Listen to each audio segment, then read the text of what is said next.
Rajnagar block Trinamool কংগ্রেসের পক্ষ থেকে মোমবাতি হাতে মৌন মিছিল ও শোক জ্ঞাপন শহীদ জওয়ানের গ্রামে। রাজনগর ব্লক তৃণমূল কংগ্রেসের পক্ষ থেকে মোমবাতি হাতে মৌন মিছিল বের করা হয় শহীদ সেনা জওয়ান সুজয় ঘোষের গ্রাম কুন্ডিরায়। শহীদ জওয়ানের স্মৃতির প্রতি শ্রদ্ধা ও শোক জ্ঞাপন করা হয়। উপস্থিত ছিলেন তৃণমূল কংগ্রেসের রাজনগর ব্লক সভাপতি তথা রাজনগর পঞ্চায়েত সমিতির পূর্ত কর্মাধ্যক্ষ সুকুমার সাধু সহ অন্যান্য নেতৃত্ব ও দলীয় কর্মী সমর্থকবৃন্দ প্রমুখ। বীরভূমের রাজনগর থেকে মোহাম্মদ শফিউল আলম ও বিশ্বজিৎ ঘোষের রিপোর্ট, লোকাল নিউজ। হ্যাঁ, কাল আমরা ডিএম সাহেবের সঙ্গে বৈঠকে বসছিলাম। পানাগড় থেকে প্যারামিলিটারি ওনারাও এসেছিলেন, এখানকার প্রধান ছিলেন, আমি ছিলাম। আমরা ওনার সঙ্গে কথাবার্তা বলেছি।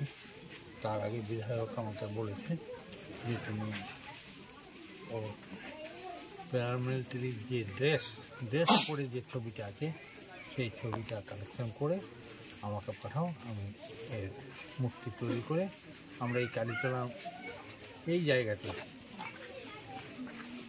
এই গ্রামের সমস্ত মানুষের মতামত নিয়ে যে জায়গায় বলবে আমরা সেই জায়গাটায় ওর মূর্তি স্থাপন করব। এবং যে ভবানীপুর মোড় থেকে